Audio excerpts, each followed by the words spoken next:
We can find a bunch of different references to the American Civil War, mainly focused around the Temple of the Union. The fact that the group is made up of former slaves is of course a huge indication, but we can also find familiar names amongst the ranks. Let's start with the Temple of the Union's leader, Hannibal Hamlin, who is named after Lincoln's first vice president, who himself was a fierce abolitionist, thereby connecting the personalities of the historical figure and the character in game. Hannibal's canine companion, Fourscore, is named after the first two words of the Gettysburg Address, Lincoln's speech to honor those who gave their lives for the war. We can find this speech in full at the Lincoln Memorial, and we can even hear Hannibal recite this address in-game.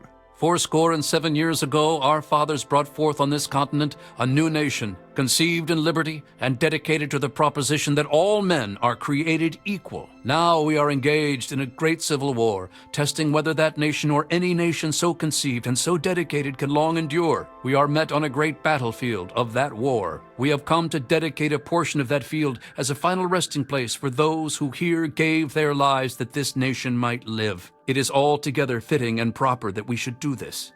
Temple of the Union member, Bill Seward, is named after William H. Seward, who from 1861 to 1869 served as the Secretary of State of the United States.